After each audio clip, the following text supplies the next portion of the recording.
नमस्कार, स्वागत है आपका। मैं हूं आपके साथ नाया शर्मा। शुरुआत करेंगे खबरों की विस्तार में। हरियाणा के मुख्यमंत्री मनोहर लाल ने किसानों से संवाद किया और इस संवाद में वो किसान भी शामिल थे जिन्होंने फसल खराब होने के बाद दोबारा बिजाई की है। इस दौरान सीएम ने कहा कि सरकार ने प्राकृतिक आपदा से खराब हुई फसल के लिए किसानों को दी जाने वाली मुआवजा राशि 10,000 रुपए एकड़ से बढ़ाकर 15,000 रुपए एकड़ कर दी है। अब तक किसानों को 11,000 करोड़ रुपए की मुआवजा राशि दी गई है, जिसमें पिछली सरकार के 269 करोड़ रुपए के बकाया राशि भी शामिल है। पिछली सरकार द्वारा 10 वर्षों में केवल 1158 करोड़ रुपया का मुआवजा दिया गया। और क्या कुछ सीएम ने कहा, आपको भी सुनाते हैं। प्राकृतिक आपदा से जो फसल खराब हुई उसका मुआवजा, और चाहे फसल को दोबारा बोने के लिए हमारे किसान बंधुओं को मेहनत करके और फसल खराब होने के बाद दोबारा बिजाई करनी पड़ी, ऐसे सब लोगों से मैं बात कर रहा हूं। तो इस नाते से जो आपको हमने मुआवजा दिया है उसकी जानकारी आपको हो ही गई होगी कि दोबारा बिजाई के नाते से 50,000 एकड़ लगभग ऐसा क्षेत्र था जिसमें 7,000 रुपया प्रति एकड़ के हिसाब से हमने उनको मुआवजा दिया है। ऐसे ही जो प्राकृतिक आपदा, इस नाते से भी कुल मुआवजा जो इस बाढ़ के कारण से दिया गया वो 112 करोड़ रुपया दिया गया है।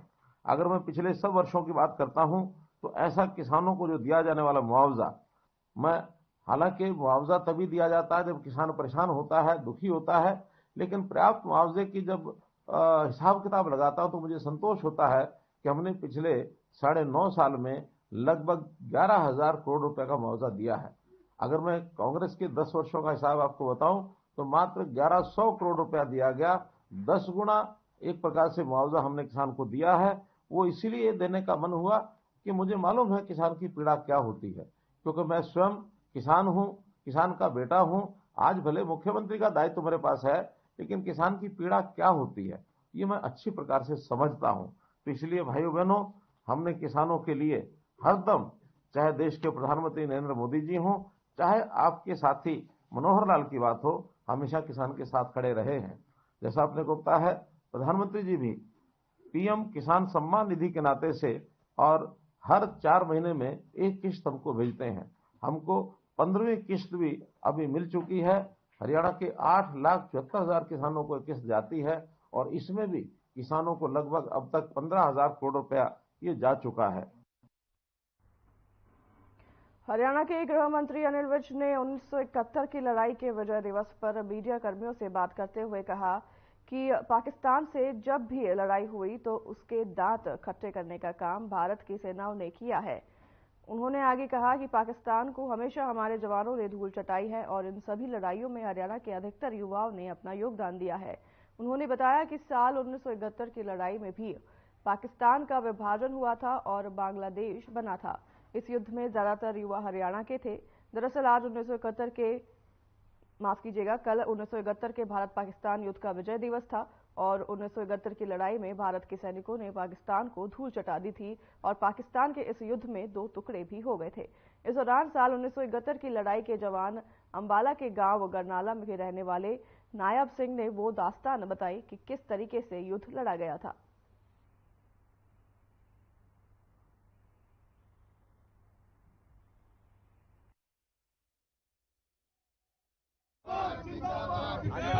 ये तो मोदी जी का विजन है कि अपनी योजनाओं को हर आदमी तक पहुंचे।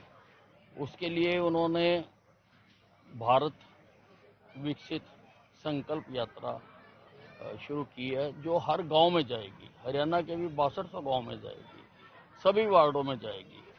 और राष्ट्रीय ग्रामीण आजीविका के तहत ये हमारे समूह बने हैं सर, और इनसे हमें बहुत फायदा हो रहा है। जैसे हम बचत इकट्ठी करते हैं, हमें बचत भी हो रही है और हमें काम भी मिलता है। जैसे हम उससे पैसे लेके हम जैसे फुलकारियाँ और बैग दरियाँ वो बनाते हैं।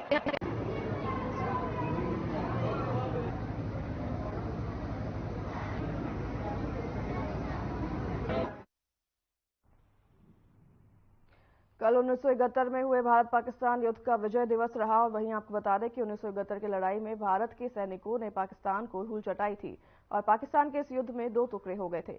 वहीं 1971 की लड़ाई के जवान अंबाला के गांव गरनाला के रहने वाले हैं और वहीं पर नायब सिंह जिन्होंने ये लड़ाई लड़ी थी, उन्होंने वो दास्तान बताई कि किस तरीके से युद्ध लड़ा गया और वे कैसे उन्होंने दुश्मनों का डटकर सामना किया।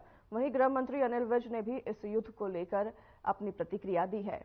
उन्होंने अपनी प्रतिक्रिया देते हुए कहा कि पाकिस्तान से पहले भी हमारे कई युद्ध हुए हैं और हमने हमेशा पाकिस्तान के दांत खट्टे किए हैं। 1971 की लड़ाई में भी पाकिस्तान का विभाजन हुआ था और बांग्लादेश बना था। इस युद्ध में ज्यादातर युवा हरियाणा के थे।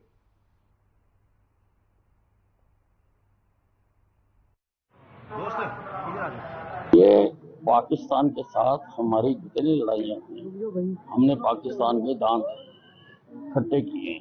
1971 में तो पाकिस्तान से अलग होकर बांग्लादेश बना है और पाकिस्तान को हमेशा हमारे जवानों ने धूल चटाई है और इन सारी लड़ाइयों में हरियाणा के अधिकतम युवाओं ने अपना योगदान दिया। और हम हमारी वर्कशॉप में ईएमई का हूँ। हमारी वर्कशॉप फतेहगढ़ चूड़ियाँ से ये उर्ली साइड थी, तो वो रावी से परले साइड में पाकिस्तान के थे। आमनो सामने की लड़ाई है जी। तो बहुत मतलब शुक्र हुआ, हमारा जहाज आता था उनका। हमारा एक स्क्वाड्रन मेजर स्क्वाड्रन लीडर का कहना अपने सीओ को कहा जनाब मैं फायर कर दूं। कहा भाई फायर ना कर दिए चुड़सेगा ये, चुप बैठे रहो। करनाल के इंद्री में भारत संकल्प यात्रा और इंद्री अनाज मंडी में युवा गर्जना रैली का आयोजन हुआ, जिसमें बीजेपी प्रदेश अध्यक्ष नायब सिंह सैनी ने शिरकत की। वहीं आपको बता दें कि सैनी ने इस दौरान जनता को संबोधित किया और भारत संकल्प यात्रा के बारे में बताया। साथ ही केंद्र और राज्य सरकार की योजनाओं और लोगों को उनसे मिल रहे लाभ से अवगत कराया। सैनी ने कहा कि मोदी की गारंटी की वैन गांव में पहुंची है और जिन लोगों को सरकार की योजनाओं का लाभ नहीं मिला वो लाभ लेने के लिए पहुंच रहे हैं। उसमें हम सब हमारे जिला के माननीय अध्यक्ष, हमारे यहाँ के विधायक आदरणीय राम कुमार कश्यप जी और सुरेंद्र उडाणा जी, पूरे युवा साथियों के साथ इसमें, क्योंकि मनोहर लाल जी की सरकार और नरेंद्र मोदी की सरकार ने जो युवाओं को लिए काम किया, बिना पर्ची के बिना खर्ची के आज युवाओं को रोजगार दिया जा रहा है और युवाओं के अंदर एक विश्वास सरकार के प्रति बढ़ा है।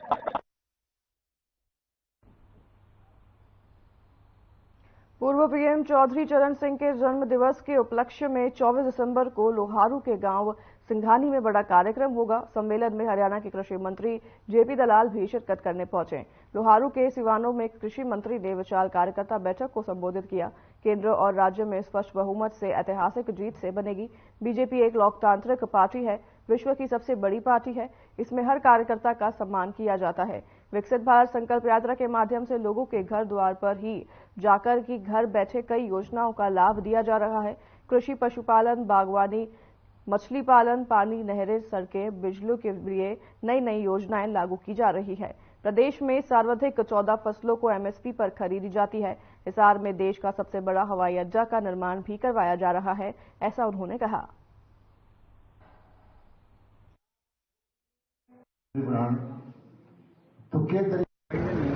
चौधरी चरण सिंह जी के जन्मदिन के उपलक्ष्य में किसान दिवस की कार्यक्रम है। 23 तारीख को चौधरी चरण सिंह कृषि विश्वविद्यालय में जो किसान हैं उनको सम्मानित किया जाएगा और 24 तारीख को गांव सिंघानी में एक बहुत बड़ा किसान सम्मेलन होगा भारतीय जनता पार्टी किसान मोर्चा की तरफ से। इसमें मुख्य अतिथि हरियाणा के मुख्यमंत्री मनोहर लाल जी होंगे। हमारे प्रभारी हैं बलदेव जी, वो भी इसकी अध्यक्षता करेंगे।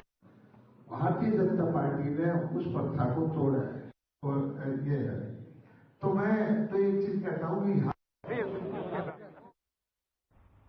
इनेलो प्रमुख अभय चौटाला कुरुक्षेत्र के कस्बा शहादाबाद में पहुंचे, जहां उन्होंने कार्यकर्ताओं की बैठक ली और विपक्षी सरकार पर हमला करते हुए कहा कि सरकार के लोग और कांग्रेस के लोग अपराधियों को बचाने में लगे हुए हैं। उन्होंने आगे कहा कि इसीलिए जो है हाईकोर्ट के सिटिंग जज से जांच की मांग कर रहे हैं और मांग करते उन्होंने कहा कि पता चले कि असली अपराधी कौन है। उन्होंने कहा कि सरकार की गलत नीतियां हैं, इसलिए बच्चे विदेश में जा रहे हैं। इनेलो की सरकार बनने पर बच्चों को रोजगार के साधन उपलब्ध करवाए जाएंगे। बच्चों के लिए ऐसी योजनाएं कि विदेश में गए भी बच्चे वापस आकर भारत में रोजगार करेंगे।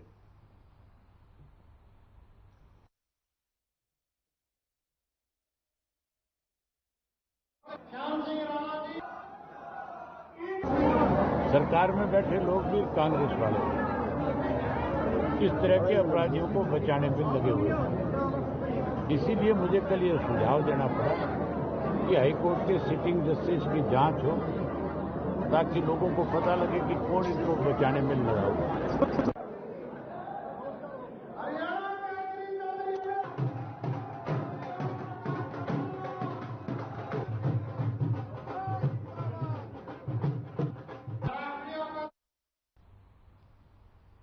चंडीगढ़ में हरियाणा युवा कांग्रेस के प्रधान दिव्यांशु बुद्धि राजा ने सीईटी को लेकर प्रेस कॉन्फ्रेंस की है। उन्होंने कहा कि 4 साल में सीईटी के माध्यम से एक भी युवा को जॉब नहीं मिली है। सरकारी स्कूलों में शिक्षा का स्तर गिरता जा रहा है। 8 साल में पीजीटी के एक भी भर्ती सरकार नहीं कर पाई है। उन्होंने आगे कहा कि सरकारी स्कूलों में अध्यापकों की कमी है। उन्होंने यह भी कहा, और क्या कुछ उन्होंने कहा आपको सुनाते हैं।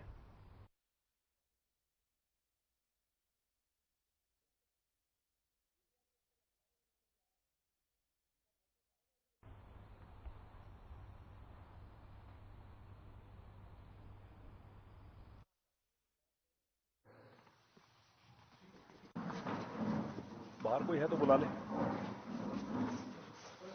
नहीं सकती, मीडिया के अंदर या अखबारों के अंदर ही आया था, उसका नोटिस आएगा, उसको लीगली चैलेंज भी करेंगे। लेकिन जितना एक मुझे समझ आया कि HKRN के माध्यम से जो सरकार ये भर्तियां करना चाहती है, ये बैकडोर एंट्रीज है।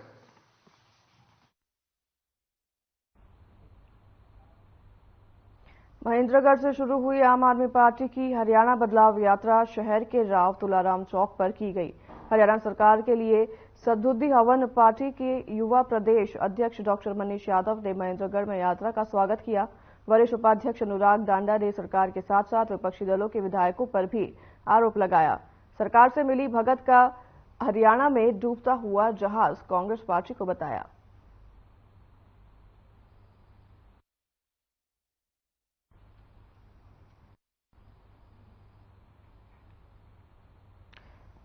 अनुराग डांडा इस यात्रा में शामिल हुए हैं। तस्वीर आप अपनी स्क्रीन पर देख रहे हैं। आम आदमी पार्टी के हरियाणा बदलाव की यात्रा का आयोजन किया गया, जिसमें अनुराग डांडा भी शामिल हुए हैं। आम आदमी पार्टी की ये रैली निकाली गई है, जिसमें अनुराग डांडा जो है शामिल होते दिखाई दिए हैं। तस्वीर अपनी स्क्रीन पर देख रहे हैं किस तरह से पार्टी ने ये रैली शहर के बीचों बीच निकाली है और आम आदमी पार्टी के सभी कार्यकर्ता इस रैली में मौजूद रहे। रैली के दौरान विरोधी सरकार पर उन्होंने जमकर निशाना साधा, बयानबाजी भी की है। आम आदमी पार्टी की हरियाणा बदलाव यात्रा ये निकाली गई है, जिसमें अनुराग डांडा जो है शामिल हुए हैं। यात्रा में तमाम आम आदमी पार्टी के कार्यकर्ता भी शामिल हुए हैं।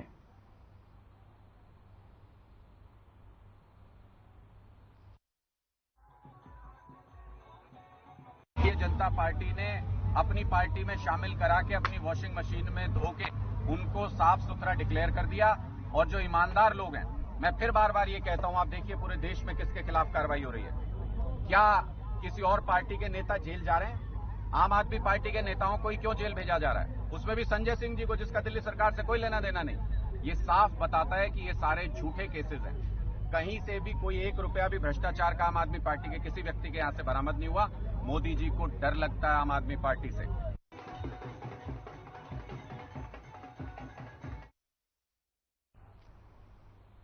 रुकेंगे छोटे से ब्रेक के लिए, फिर लौटेंगे आपके पास ब्रेक के उस बाद।